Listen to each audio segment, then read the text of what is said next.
June 10th. It is a bit after 10 p.m. and it's about 47 degrees out. We're going to see what we can find in the Oregon Coast Range. Turn down the light a little bit. There we go.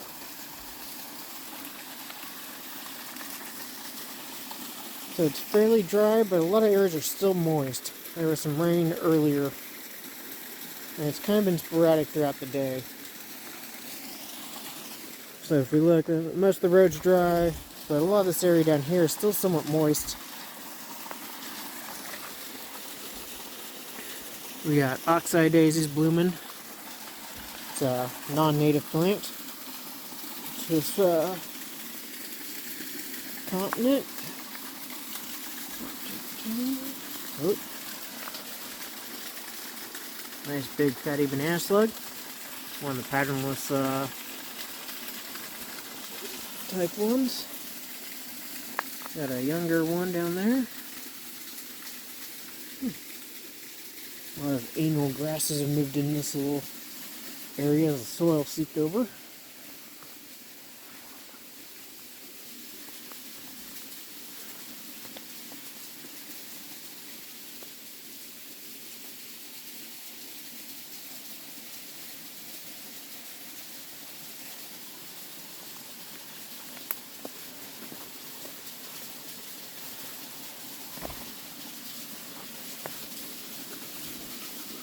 Got jungus there, and some orchard grass. Orchard grass is another non-native. We got stackies coming up, which stackies is hedge nettle. Oop. We got a melanistic dunni. So this form of Dunn salamander used to be known as Gordoni, Plethodon gordoni, and I believe it was originally described by Brody back in the 70s. And then they did allozyme tests, and the allozyme didn't support the divergence of it, but there were some morphological differences in their study. So, might be something to follow up on. But for right now, they're known as just melanistic Dunn salamanders.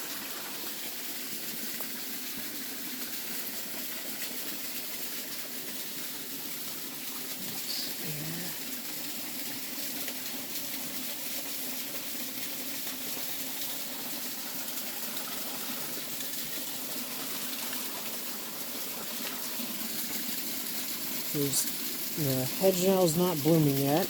However, this cool guy's blooming. So that right there is youth on age. It's a pretty cool native. Likes wet environments, moist to wet. Got really cool flowers.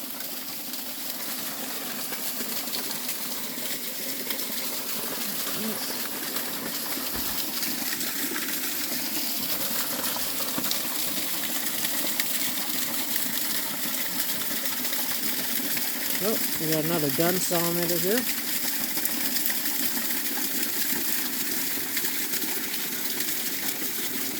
So if we look at a standard Dunn salamander, you'll see large patches of stripe color along the sides. You have an irregular edge stripe, and on the outer parts of the limbs, you'll also get stripe color.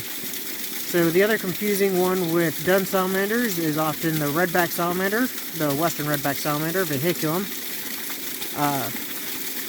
And then generally you'll have a black tip tail in these.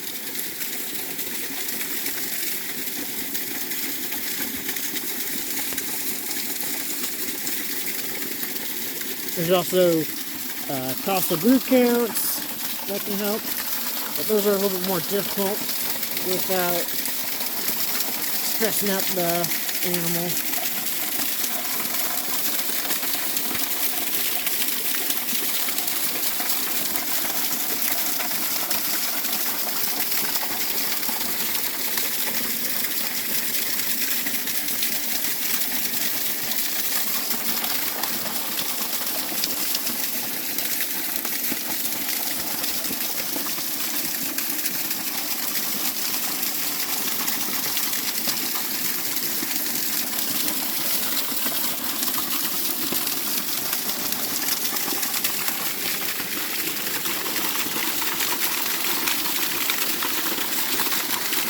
Nope.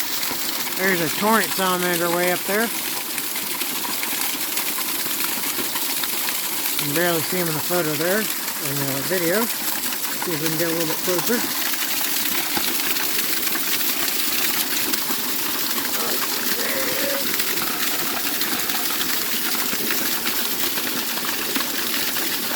There's the torrent salamander.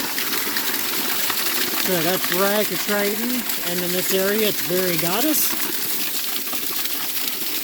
Easiest to differentiate them by range. There is some morphological differences, but most of the split was genetic, and so some of those don't hold up. Some of the morphology isn't as strong for differentiating them, at least the easily accessible morphology, such as like pattern and color, and like costal folds and stuff like that.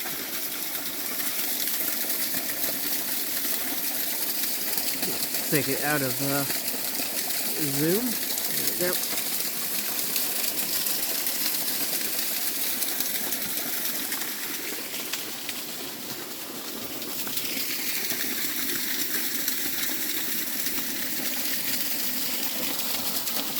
And then, as typical for these headwater streams, we got Dicamptodon tenebrosus, a larva. There's actually tons in this pool here.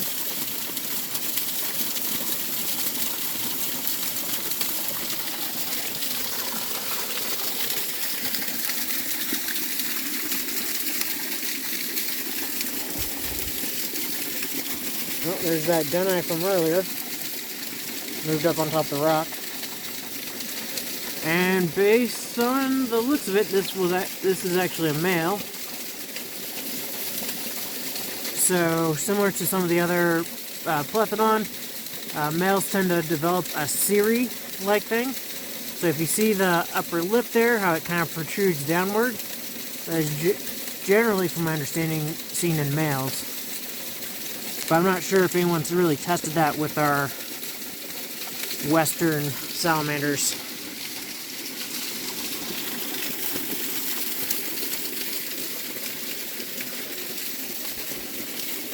Some of the Plethodons on the East Coast produce some really impressive cirri structures.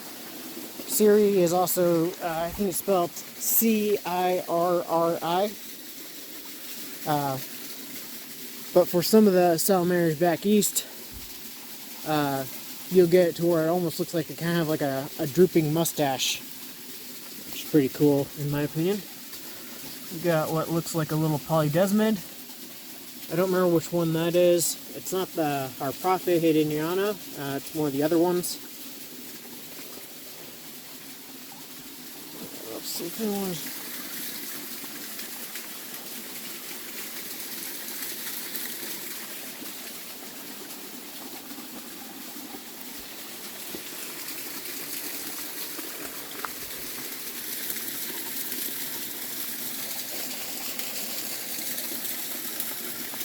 Lots of that hedge nettle.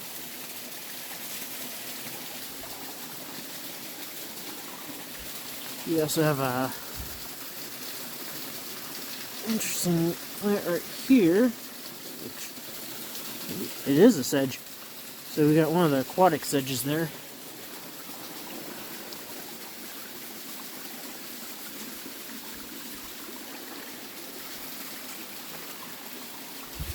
We got a gigantic fern. Don't remember what these ferns are called, but that fern right there is over 5 feet tall, so it's quite impressive. Oop, wrong one. There we go. Got lots and lots of the hedge nettle.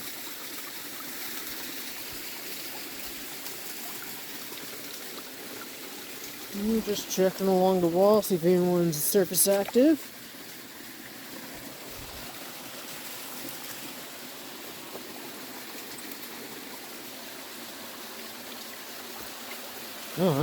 Someone tried to remove some of the oxeye daisy, it looks like, and toss it in here. However, we got what's this guy here? Huh.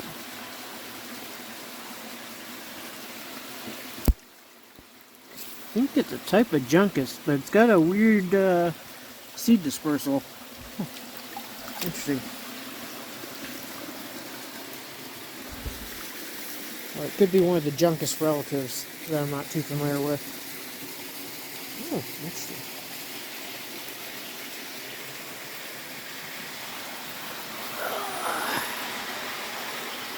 I used to crawl through these, but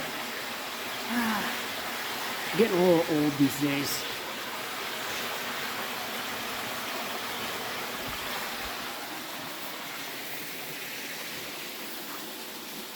We got one of my favorite native shrubs. This is thimbleberry. It's in the rose family.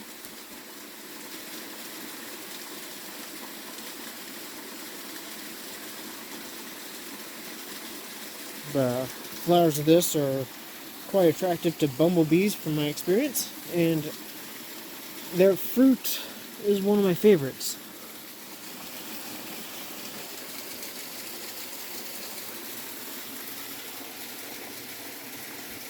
You got maidenhair, that fern there that kind of looks like it's got fingers. And we got this is probably one of our native cardamine. So it's probably like cardamine, what was it? Not Natalia. There's something, oligosperma or something like that, maybe? Would be my guess. But I'd have to double check on that. I don't really do, I do some native plants, but I don't really do the cardamines, which are in the mustard family. Some of those mustard plants are a little bit on the difficult side for me.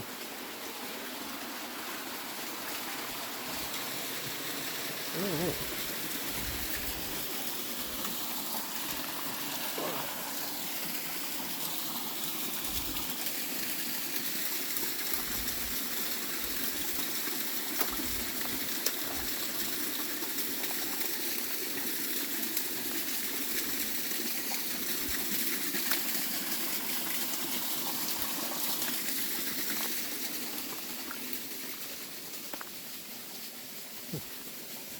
Let's try the upper area.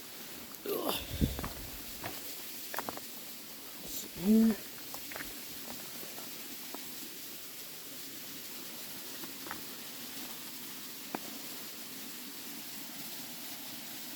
Oh, we got small flowered alum root blooming, Fucara micrantha, one of our native Fucaras, or alum roots. We got like a creeping raspberry foxglove, which foxglove is digitalis, is invasive. However, one of the toxins from foxglove is actually, I think it's used as a heart medicine. That's kind of cool. I think it's digitox or something like that. Ugh.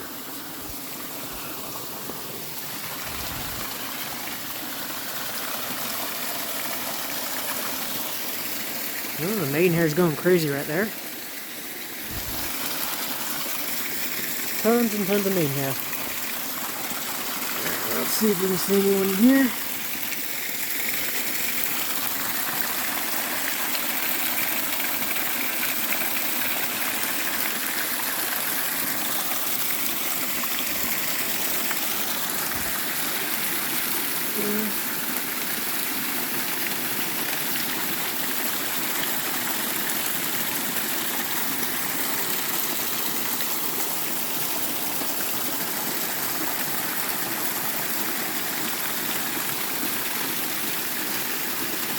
Well, we got, I think it's false Solomon seal and western columbine blooming up there.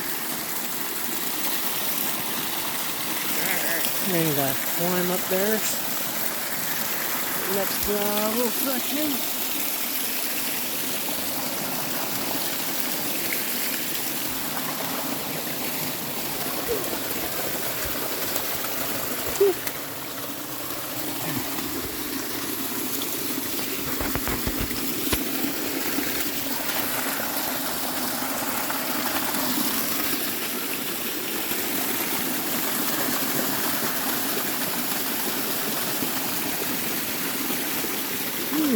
I think that's beak moss over there. It's looking quite nice.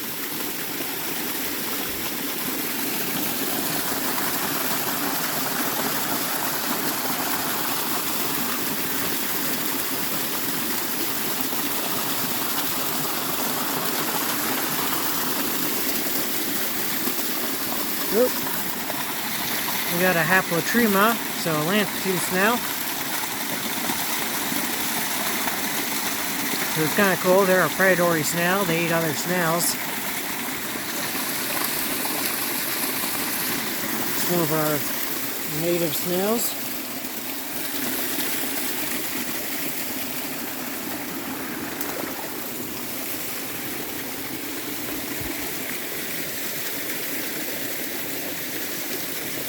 There's that Heucheramicrantha, or small-flowered alamroot.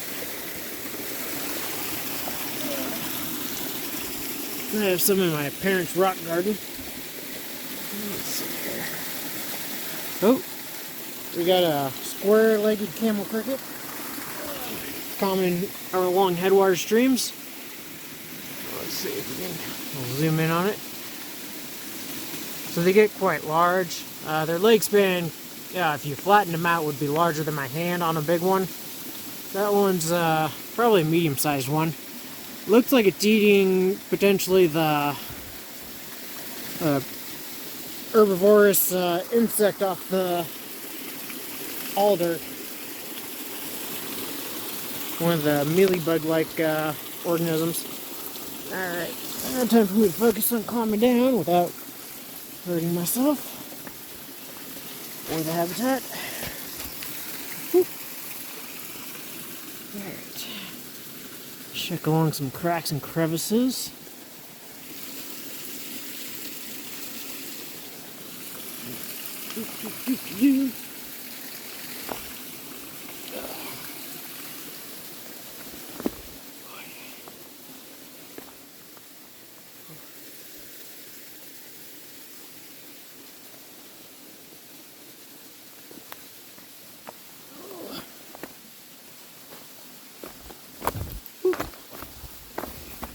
There.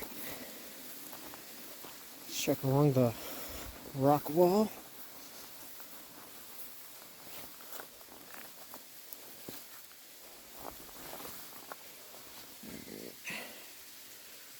Might get a scorpion out on a night like tonight. It's moist, but it's on the dry side. It's usually when I get the scorpions up here. Which are scorpions here in this area of Oregon are the forest scorpions, Euroctonus mordax.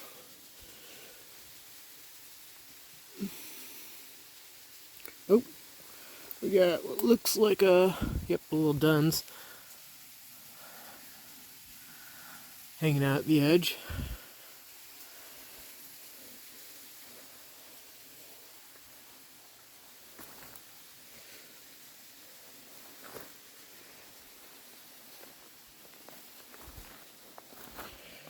You might find some along the base as well. Another amphibian we'll often get is cloudeds along here. But we got a cool little... So this is a relative of the silverfish. Oop.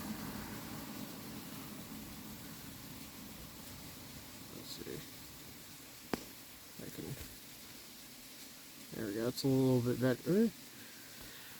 So those are, what do they call it, like a micro something jumper. And then there's one of our small monkey flowers, Mimelis, or what is now Eurythranth alcinoides.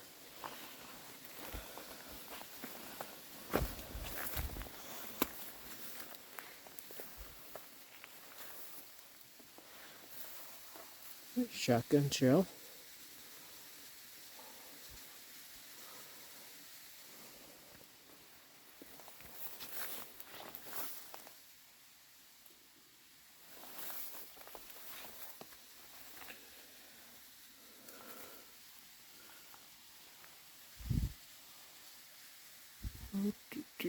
We got purple dead nettle, which is a introduced species. I'm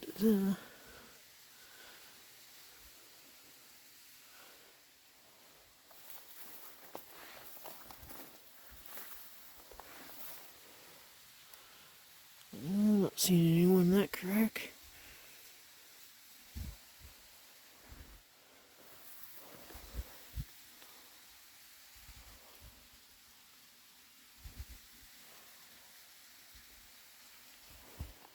Oop, still in the zoom down. Let's zoom out so you can see more of what I'm seeing. Yeah, velvet grass. It's an aggressive non-native plant. It's a pain in the butt to get rid of. What's there? Right there. And then the base.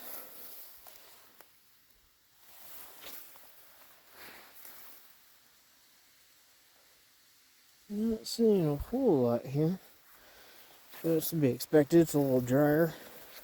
And the ground here is moist. I usually get more out here when the rocks are actually still moist and it's probably still raining.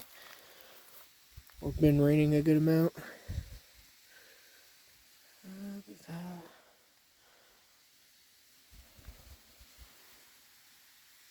Got an young ocean spray. Holodiscus is discolored? Something like that.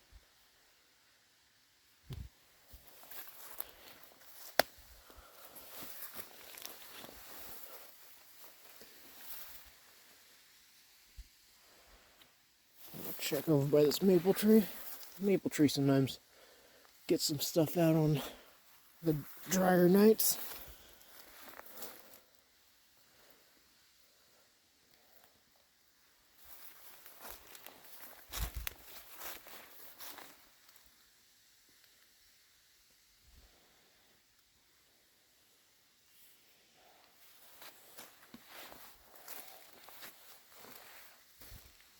Oh, got a salamander poking its head out. Right there. Now let's see if I can see. It is a clouded. So that is Aneides ferreus. Just sneaking back in there.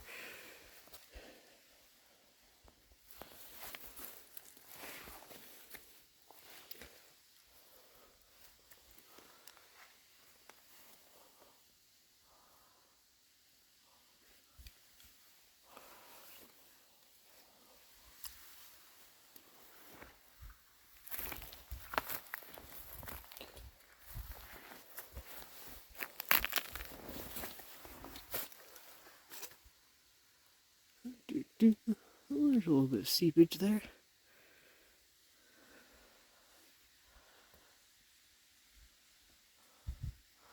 There's a spider.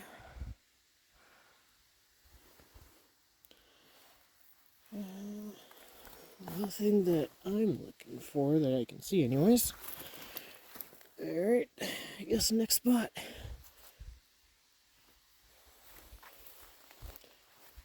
It's always weird when you see like eye shiny like stuff when you're out by yourself. Chances are it's nothing, but the stupid part of my brain thinks otherwise. That non-logical part.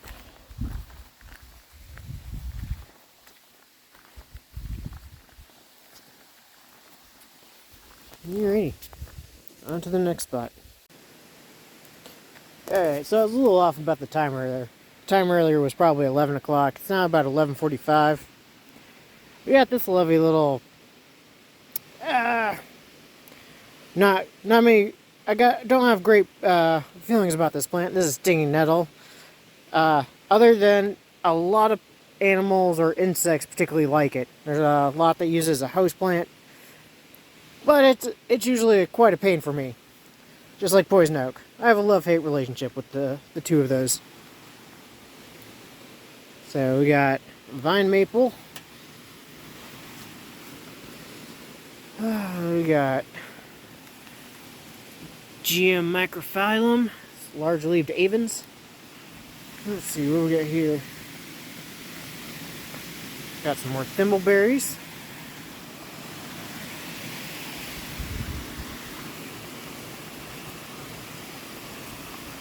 Got some trash.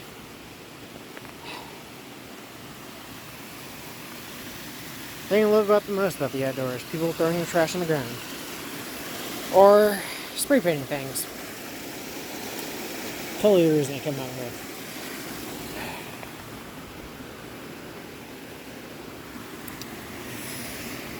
The tree gets more beat up and beat up every year I come here. Poor tree.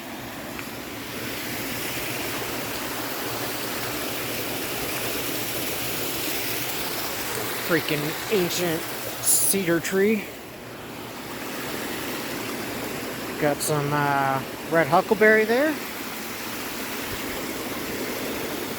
Streamside violets. Got our sorrel, oxalis. Kind of has a nice flavor. If you ever want a little spice to your salad, it's got kind of a green apple flavor. It's easy to cultivate too, so it's easy to grow. A lot of places sell it. For native plant wise anyways. Oh, we got stink currant here. Ribes something. Oh. Got Mimulus dentatus, or what's now Eurythranth dentatus. So that is tooth-leaved monkey flower. Let's see what else we can find. See if we can find any giant salamanders or tailed frogs along the stream edge. Another red huckleberry.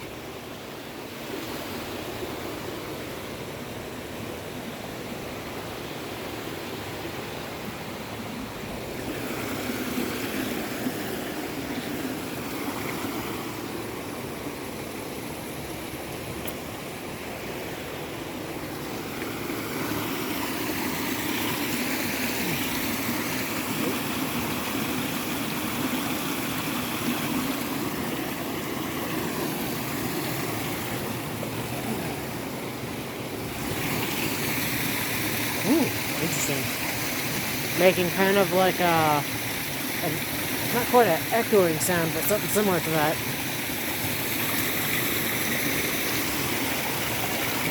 Sound going into that chamber is kind of like reverberating back and making a kind of like a tube sound. Yeah, we got Smith's fairy bells. The little plant's a little out of place.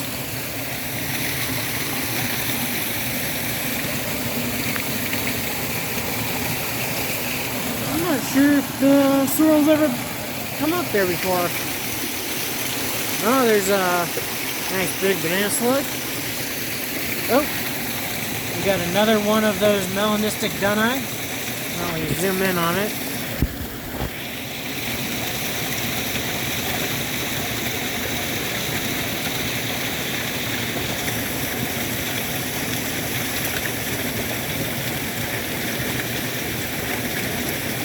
Not wanting to zoom. Alright, we'll let him be.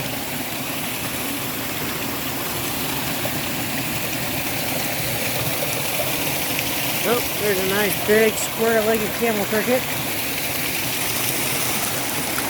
It's a female eating some feces there. Looks like bird feces. They're quite the scavengers. Occasionally on moist nights when I find roadkill, they'll be eating the dead off the road. Sometimes in quite decent numbers too. Particularly on the roads up near Detroit, Oregon, when I would go road hunting up there when I worked up in that area.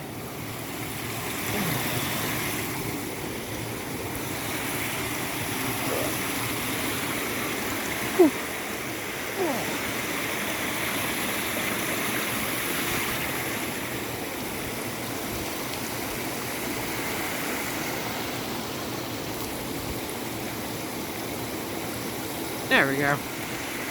That shows the area a little bit better.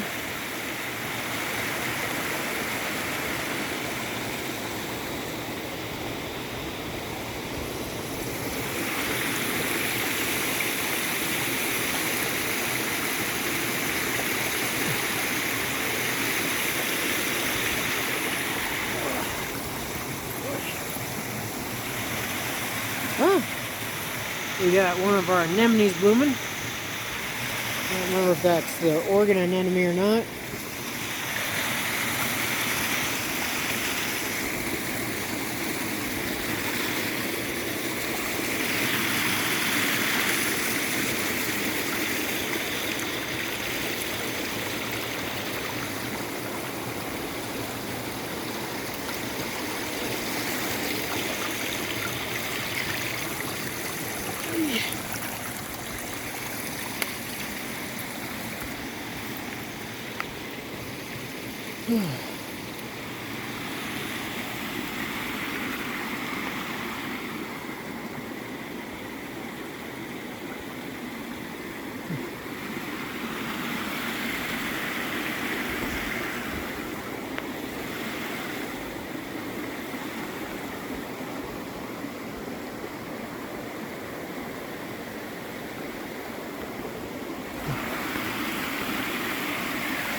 Looks like the anemones are in full force there. We'll do a little close-up on these guys. They got kind of a pretty flower. Tons and tons of anthers. Alright, this guy's kind of interesting. Looks like kind of got like an orchidy lily type look to it. Huh, interesting. Looks like something chomped part of it off. Hopefully no one picked the flower. Plants put a lot of energy into flowers. And some have it rougher than others.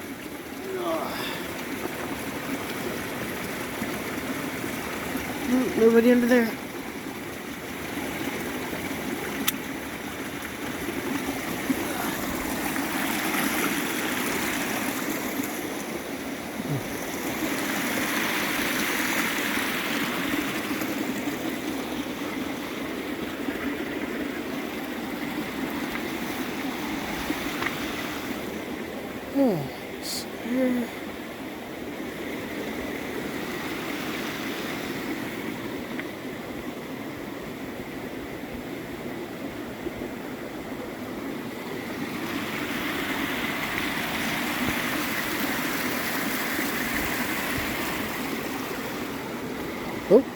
Oh, there's a mouse. Run, little mouse.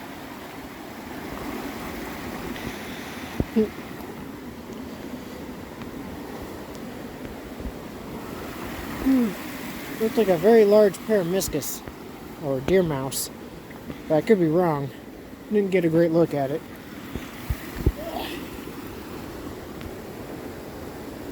Oh, that's probably what it was. That plant down there is probably one of the Salmon seal group. The Mayanthemums. Which I think this one is a... I don't know what one that is. Is that a man? Or is that a fairy bell? That might be a... Is that a fairy bell? This here's a fairy bell. Looks like Hooker's fairy bell. That's not a fairy bell. It's a Mayanthemum probably. Okay.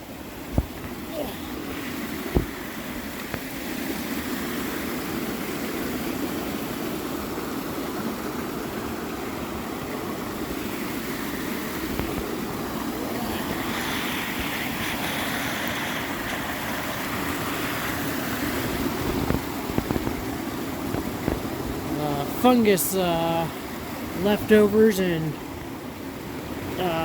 seepages out of logs can sometimes have some cool bugs on them at night, even during the day. So this is a polypore growth. So the things that make conchs.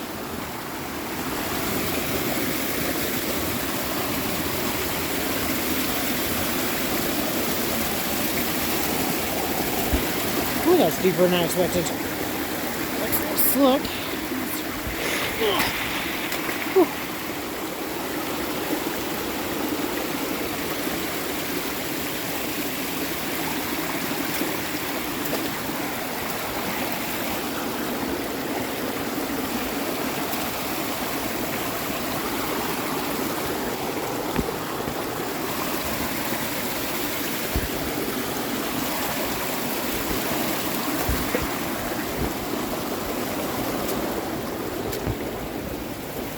Oh, that's quite decayed. Huh.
Seeing a whole lot.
Hopefully that rock's safe to step on. It's a little iffy looking, so we'll do a little. Alright, feels pretty sturdy. Step right there. There's no give to it.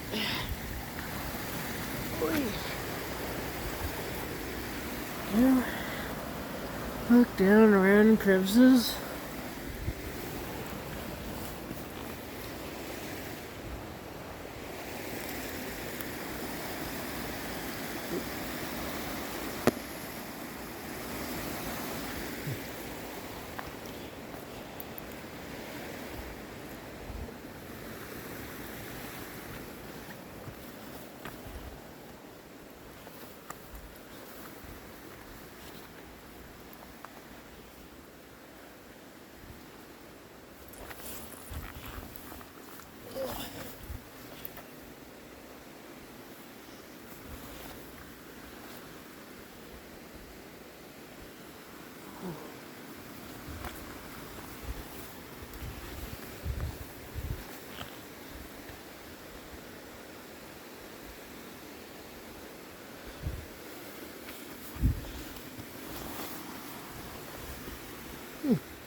Lots of little plants germinating. It's kind of cool. Look further.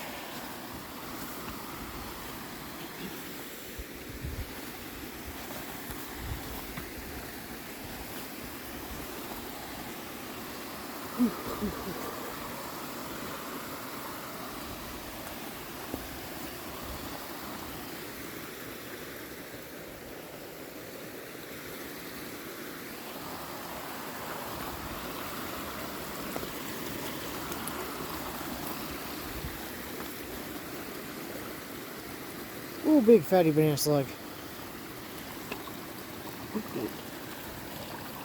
Oh, we got some millipede sex going on there. Oh, and big fat dookie from the banana slug. Oh, we got a moth. Oh, nope, he's not gonna stay there. Nope, he's gonna come over to me because I got the light.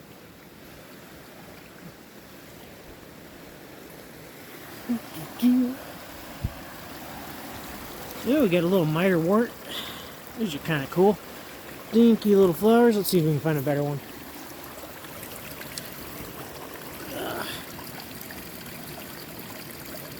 One of our few plants that actually have green flowers.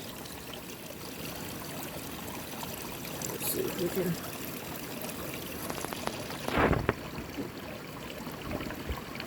Well, to the flashlights look normal, but apparently to the recording device, it looks like it strobes. Anyways, those are the miter-wort flowers. Another plant you find around seepy areas.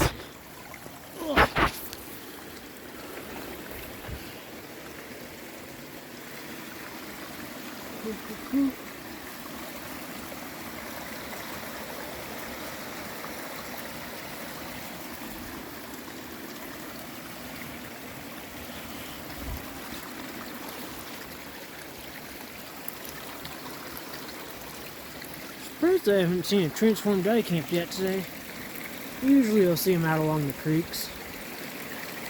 At least one or two. But not the best place for getting dicamps or giant salamanders. As far as transformed individuals anyways.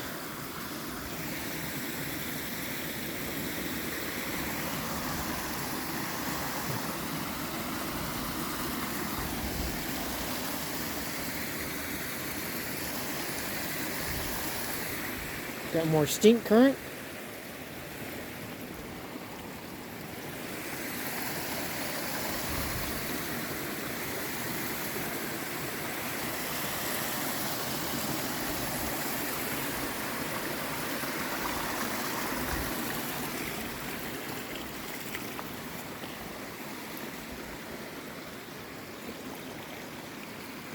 We got here.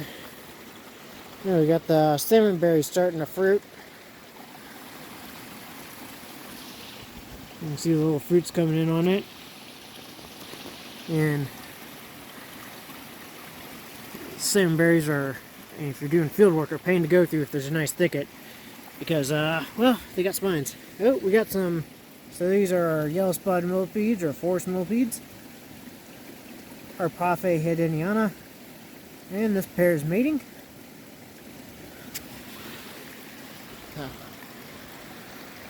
I always like, yeah, I guess I'm an odd fan of, I guess, animal porn. I don't know, seeing animals doing their natural thing.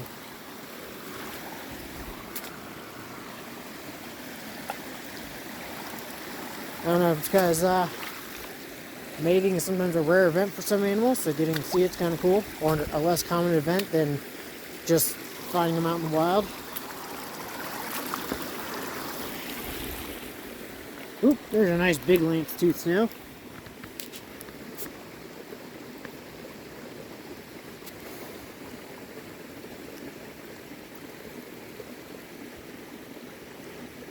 So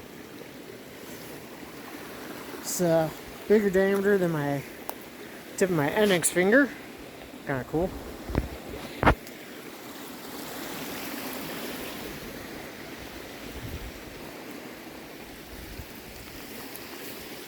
Let's see here.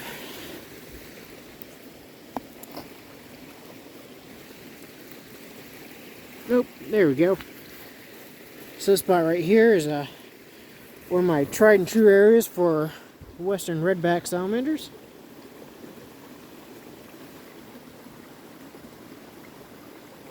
So if you look closely, it's got a pretty clean edge stripe.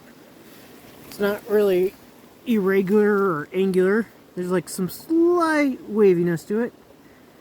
You'll also see On the sides of it, so the lateral sides, there's not any large blotches of stripe color.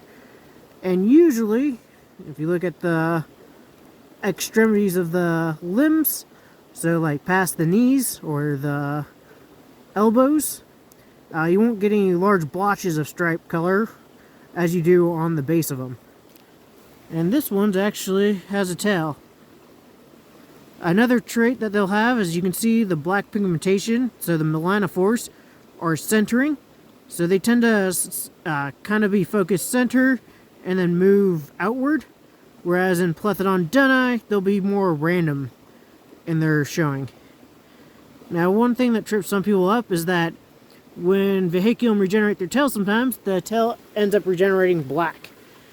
And so one trait for dunni is a black tipped tail, but that's not always a good trait.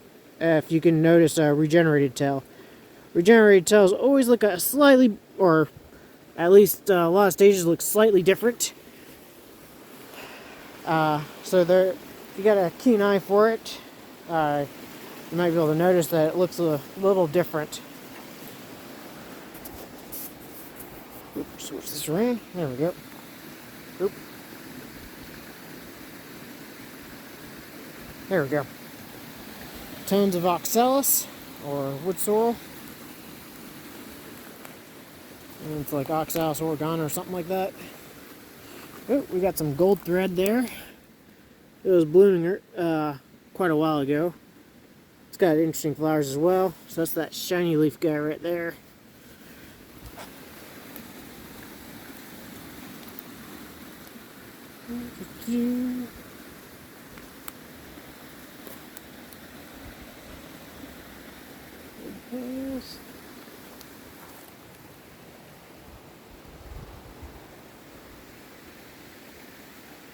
We got some trillium past bloom. Got some inside out flower, which is truei hexandra.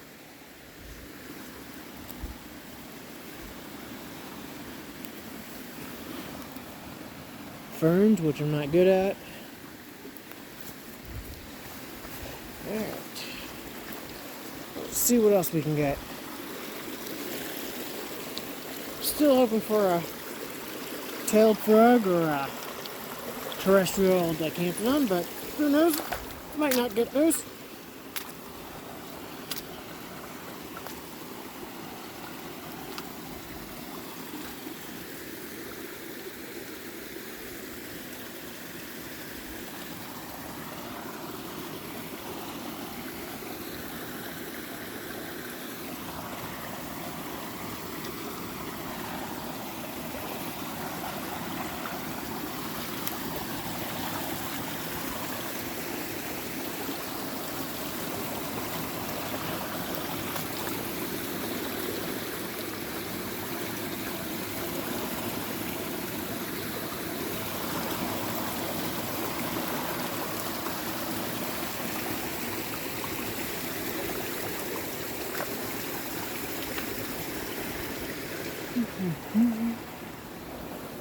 Get some deer fern.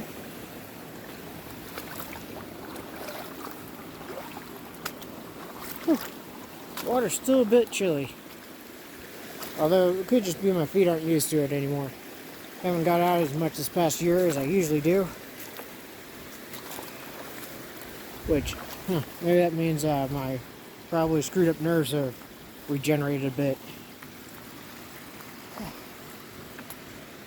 And here I'm about to screw them up again.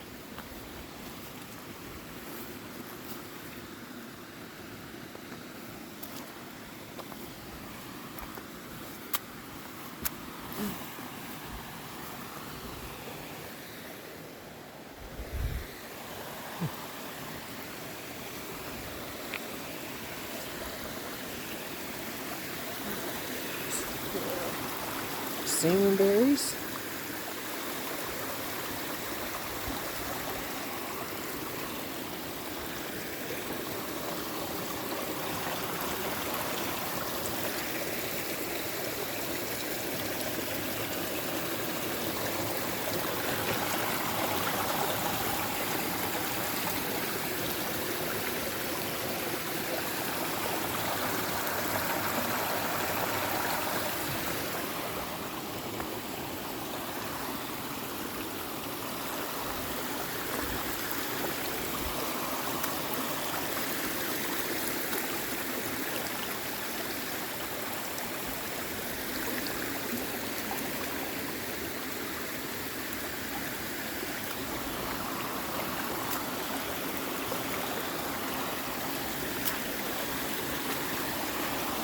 Mitewort blooming. The Mitewort genus is, I believe, Metella. Or at least it used to be. Ooh, something really likes that stink current. Ah. Is that thing still alive? Oh, it looks like it is. Jiminy Christmas, the thing looks beat up. So I think... What is that?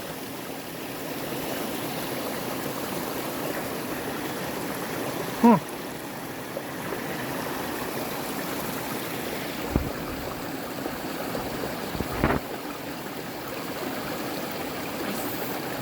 Kind of reminds me of a northwestern Hesperian.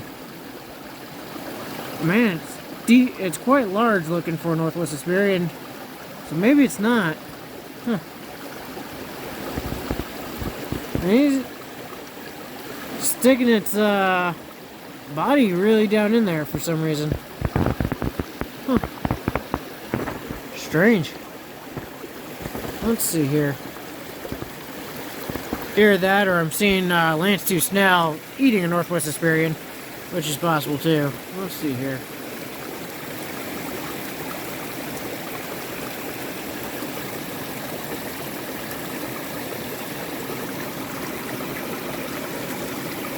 Just a dinosaur of a northwestern Hesperian. I don't see any Lance-2 Snells.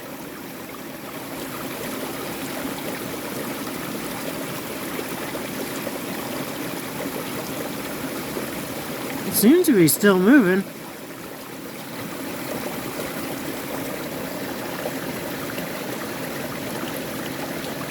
Might just be a really old-timer snail.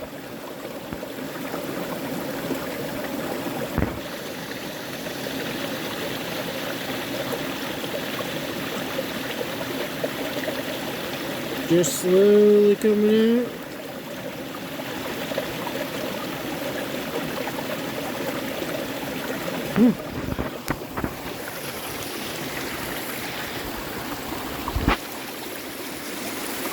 Put him back out where he was.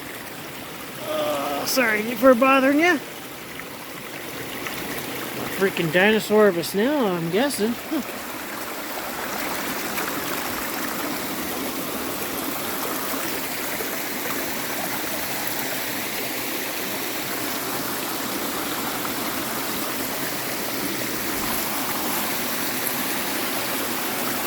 Oh, there's a banana slug over on the sword fern frond over there. Just hanging down.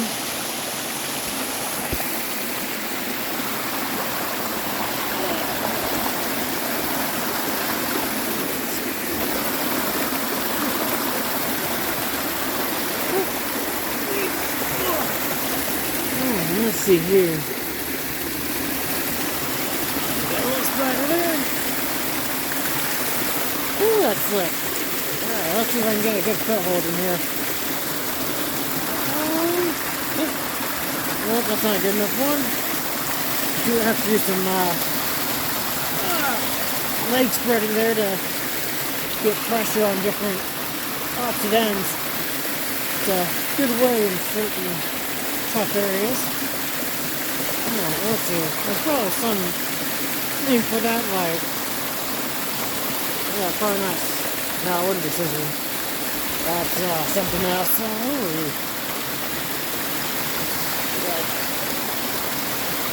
Oh, daddy long legs. It might be easier if I go up that side. But that rock's too slick. Might be able to put my foot down in there. Let's see here. Is it sturdy? It is sturdy. Alrighty. Still sturdy.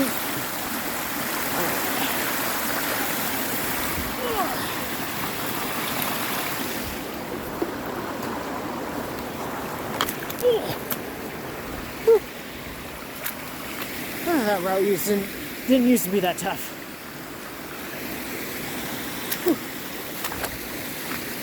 Lots of those anemones blooming. cold feet. Cold feet.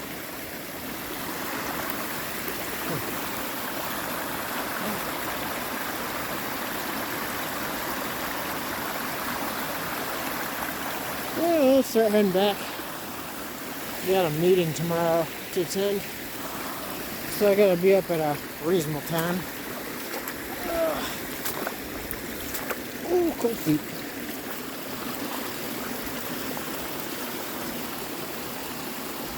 Gigantic stink currents.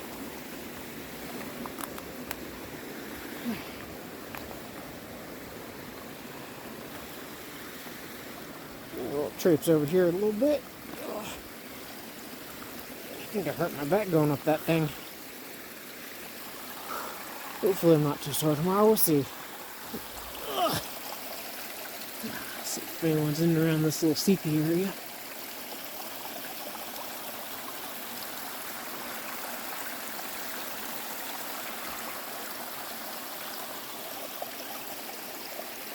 Areas like this are good for racketriting. Although I don't know if they'd be so surface active in this area or not. But we're a little bit past, I guess, prime season for surface active torrent salamanders. If I remember from my observations out here, I think April's our best time for getting surface active torrent salamanders.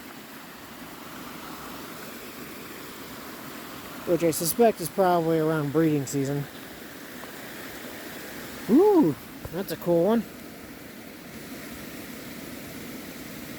So it kind of looks like Herping, but it's got more of a burgundy red on the tips of those, I don't know what this would be. Little protrusions, lateral protrusions. So, could be Herping, could be something else.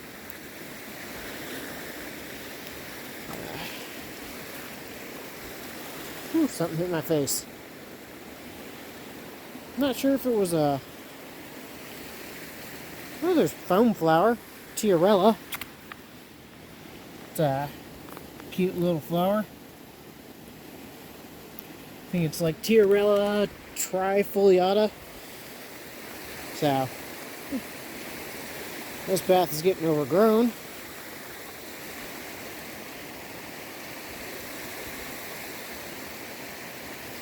Dun, dun, dun, dun.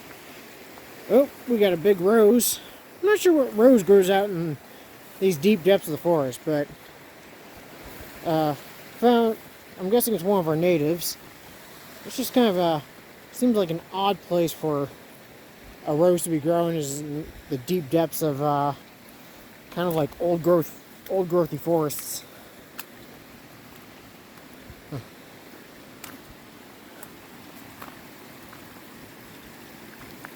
Do, do, do, do, do, do, do, do. Gotta make up my own music, because if I use someone else's music, Amazon's gonna demonetize my stream. Not that I actually monetize it anyways. I was road cruising during one of these videos, and there was music playing in the background on the radio, and it played actually a decent amount of the song. And I got a notice from YouTube being like, copyright, all your money from this video is going to go to whatever band it was that does the song. I don't know. I don't make any money on the video, so I don't really care, I guess. I mean, it shouldn't be infringing on copyright nonetheless, but I mean, if they just want to send the profits over and make it up for that, then, well, they're free to do that.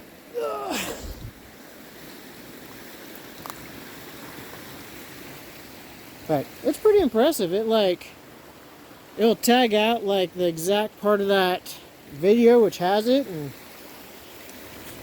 quite interesting. The algorithm's pretty good at picking up those things, I guess. Whew, I'm starting to get more sensation in my toes. currently at the uncomfortable stage of that.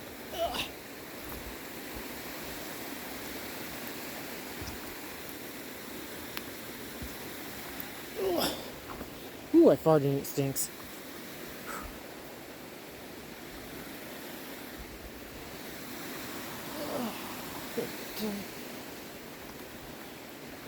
Oh, there's another one of those square-legged camel crickets. As my fiance would say, it's a thing of nightmares. But, I don't know. I like them. They look like a tropical... Ooh. Oh, one of my favorite orchids. Oh, this is cool. Alright. This is supposed to be a herb trip, but I'm going to show you orchids. Alright. So, it's a really small orchid, but it's got a really awesome flower shape. So let's zoom in. Ooh, let's see here. Let's see if we can do it. So this is, you can kind of see the flower shape there. What is it? Heartleaf truei blade. And the scientific name is Neotia cordifolia. Cordifolia. Which cordifolia is heart-leaved. I don't know what Neotia means. But it's got this really cool flowers.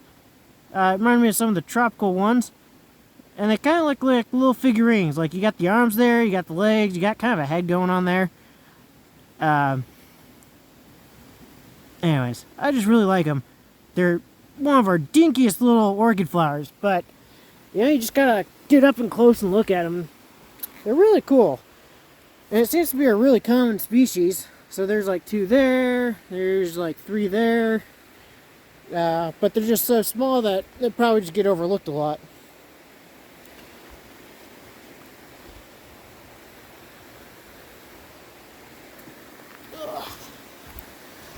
Anyways, as you may have figured out now, I kind of like, not necessarily the size of the flower necessarily matters, but I kind of like the odd shaped flowers. I mean, I still like my, you know, Asteraceae, which are some of your daisies and stuff like that, and your irises and lilies and so on. But I also like a lot of other ones too. I get excited for some of the just kind of oddball looking like flowers that just have weird shapes that you wouldn't expect, or that you normally don't think of as a flower shape. But orchids are pretty well known for having odd flower shapes. Not necessarily the ones you usually get in stores, but there's a lot of tropical ones that some people grow that some look like monkey faces. Some will look like little people. Lots of crazy little shaped ones. There's ones that, I don't even know how to describe the shape. Some are shield kind of shaped. Very diverse flower shapes in that family. There you got probably one of our native slugs.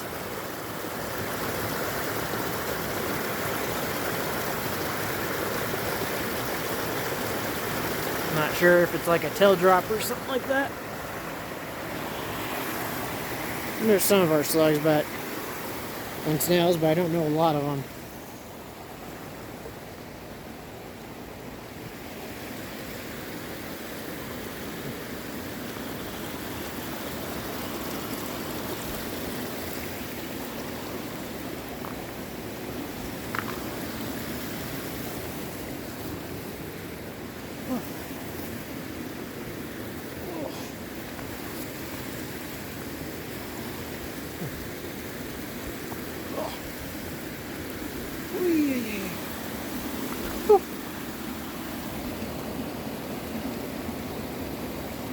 Oh, maybe human debris.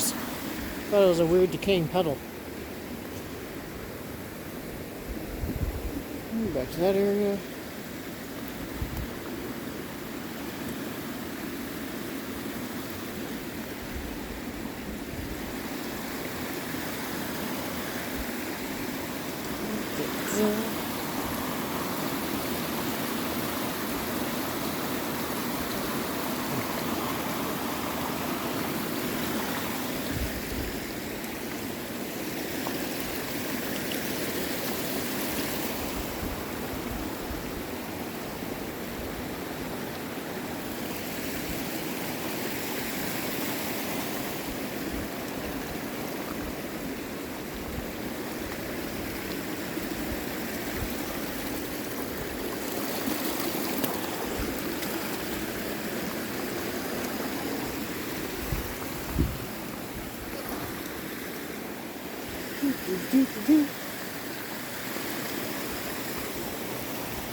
As I almost eat crap.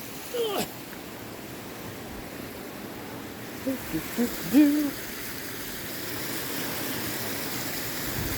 don't think I ever realized how many of those anemones are here. I've only been coming here for like 15 years. Just now realizing there's tons of anemones on the ground.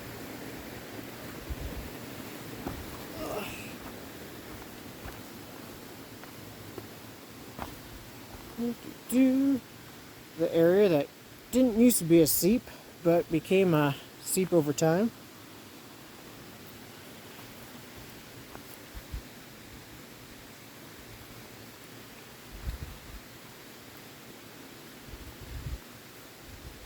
Before you know it, there'll be Rhycotriton breeding all up and down that. Ooh, the little pool down here is pretty low. Don't see any giant salamanders. Let's see if we can... Nope, over here there. There's some melted plastic.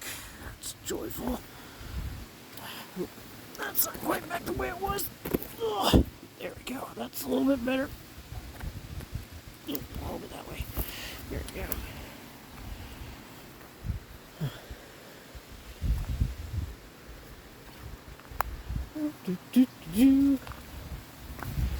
Let's see if we can get a tailed frog larva.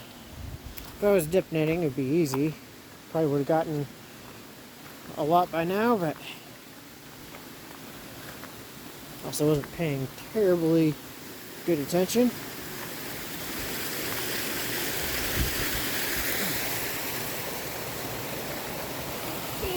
Alright, let's try not to slip again. There we go. I figured I'd find him down here. Ah, yeah. You see him there sucking onto the rocks. That one looks like it might have a little damage to it.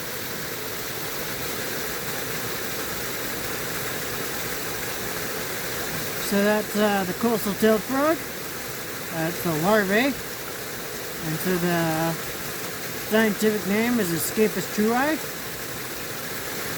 And this and the other species in this genus, Montanus, are only North American frogs with suctorial mouthparts as larvae. And so you can see 4 in a line right there. There's a few more there. There's another there.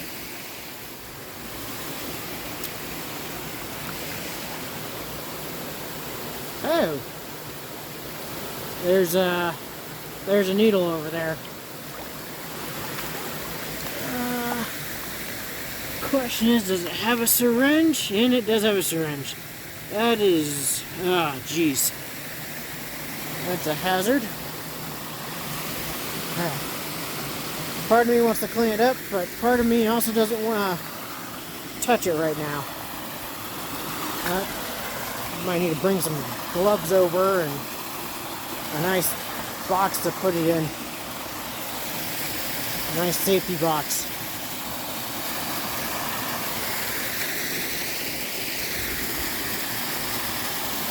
Oh, there's a nice big one. So that one's at least a second year right there.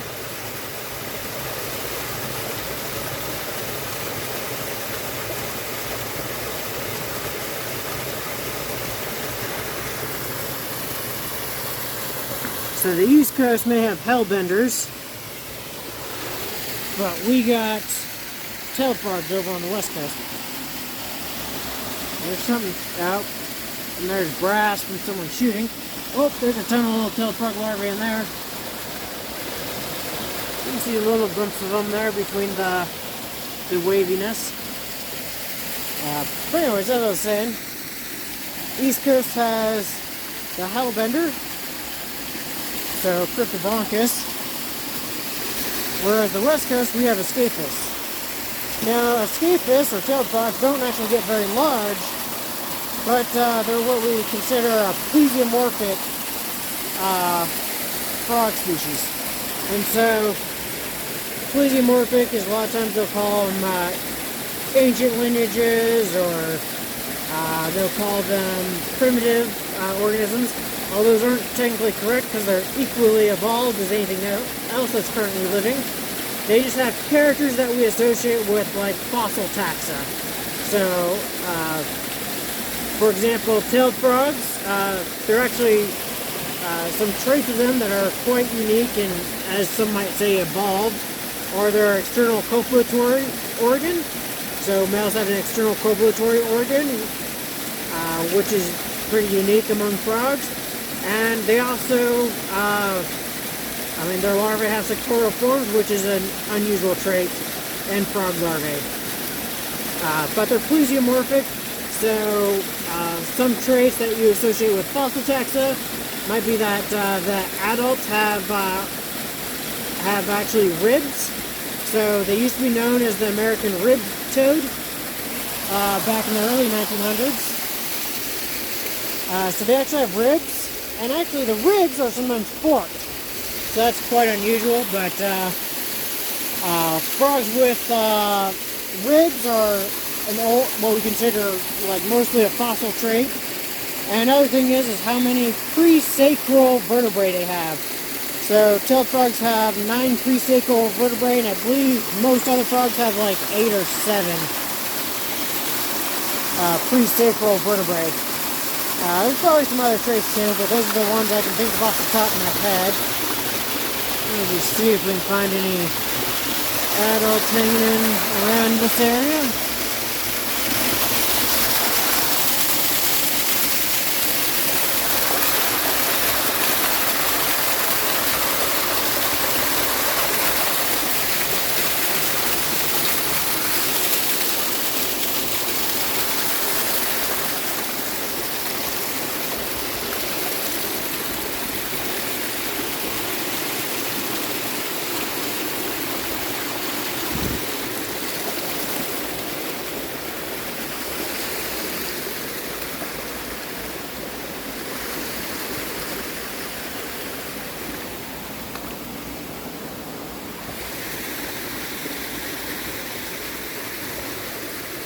Gotta be really careful not to step on all the larvae. Thankfully, they tend not to go for the mossy areas, so I'm stepping more towards the, I should say mossy, but actually a lot of it's like liverworts, aquatic liverworts, or semi-aquatic liverworts. They mostly like flat surfaces to suction onto, because it's actually really hard to suction onto something that's not flat.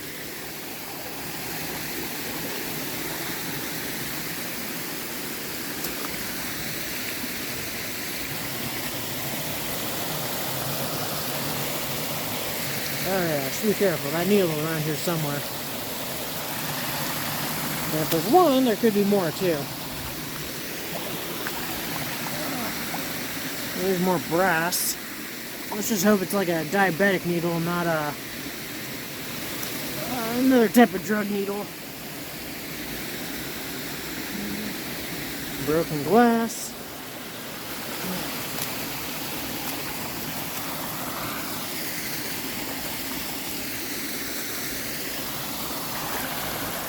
Now, for me, finding needles while herping isn't common, but my friend who did a lot of work around cities, including herping and field research in urban areas, weird or unusual stuff for me was pretty common for him. Alright, doesn't look like any adult tailed frogs today, so we'll call that good. Until next time. Alright, decided one last ditch effort for a quick stop for adult tailed frogs.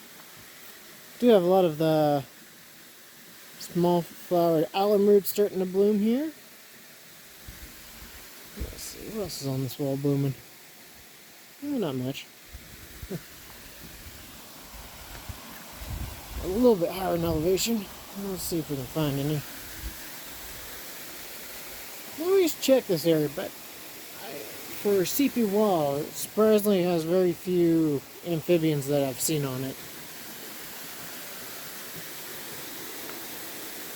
Well, we got Fragaria, so one of the wild strawberries. Ooh, what do we got here? Well, we might have attempted spider sex. Either that or spider predation, but I think it's attempted spider sex. Or mating. Let's see if it will... There we go.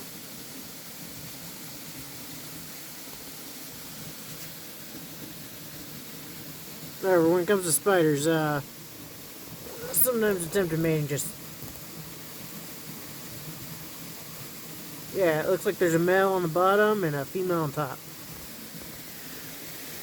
So, it could have been attempted mating. Thing with spiders that sometimes attempted mating becomes a meal for the female. So, and there's some spiders, like the black widow, where sometimes the males will just throw themselves at the female. Right, let's see if we can see any... Oh, there's a giant lance-tooth snail down there. Let's see here.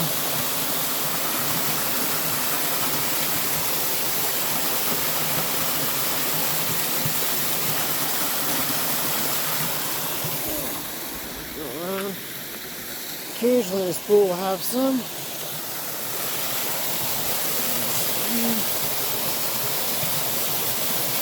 Trash.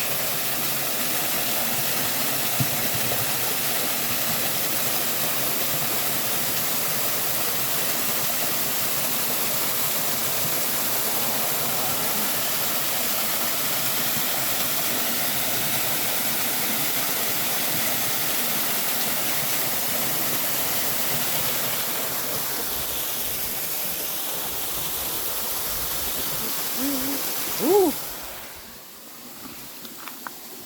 There's a nice large sideband snail, Pacific sideband snail.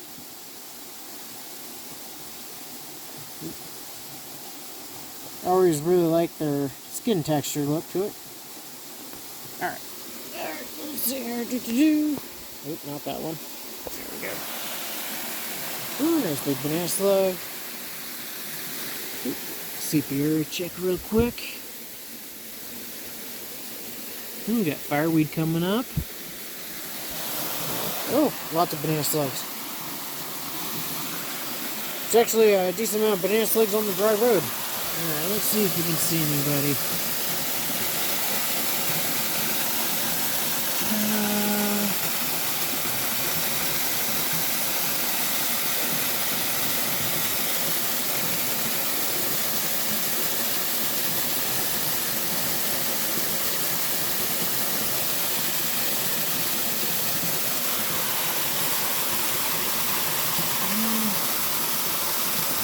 It might be one of those nights where it's moist enough for the tailed frogs to be a little bit away from water and in some of the forest areas around the creeks.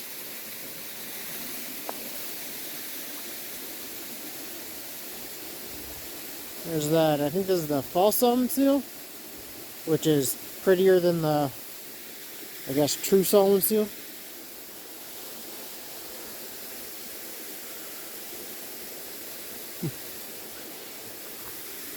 A gigantic freaking, oh, you can see that, there you go.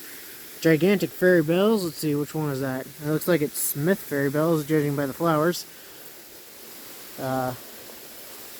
Hooker's fairy bells has the anthers hang outside of the bell,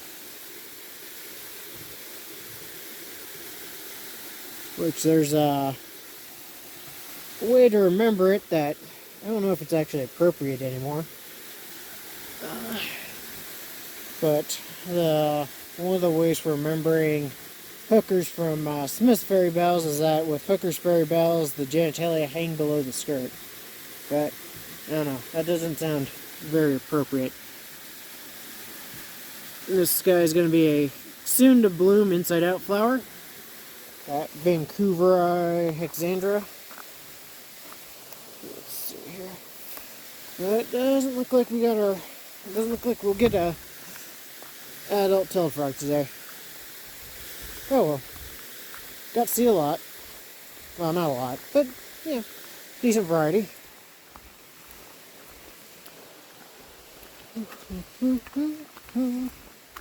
I'll check the moist wall.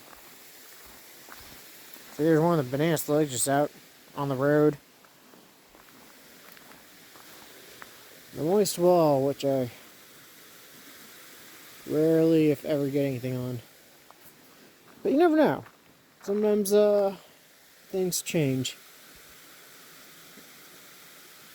Whether that be increased canopy cover, decreased canopy cover, global warming.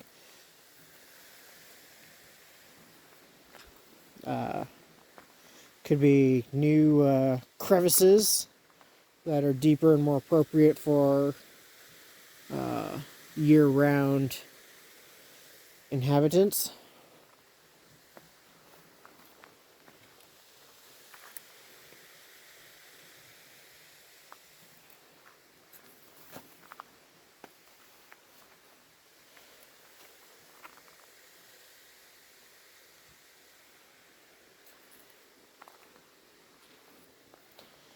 We're starting to get pretty dry on the dry side over here. So this area is usually like a solid seep during the winter. Oh, the fireweed's got a lot of insect activity from the looks of it. A lot of things trying to eat it. Or I shouldn't say trying, they are eating it.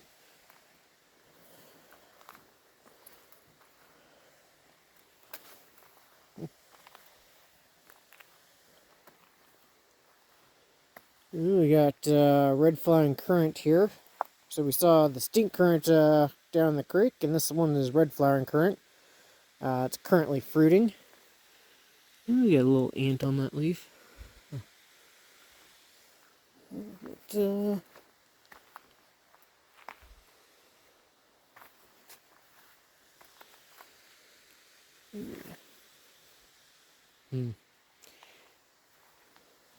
We got ocean spray. Guess it's time to pack it in. It is a bit like 1 a.m. or a little after right now, so considering I have a meeting, and I think it's at like 10, so it's not terribly early, which is nice. But I usually don't sleep well anyways. Oh! Sorry. Get excited even though it's not a herp. It's more the Eurythranth alcinoides. That little small monkey flower.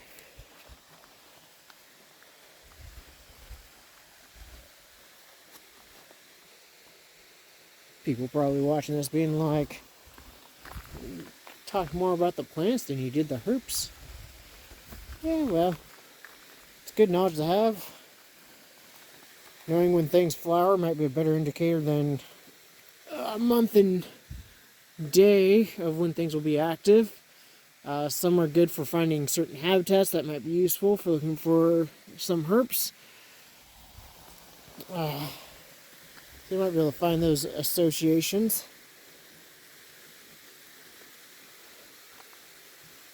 I believe, what was it? Dr. Stebbins, I believe, also mentioned noting flowering times in one of his books.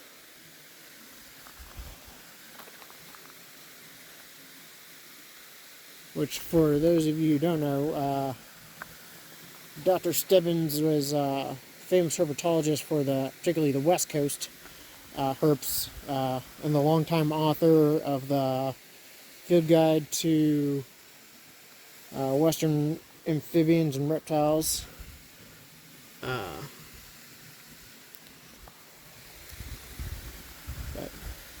he passed away a few years ago.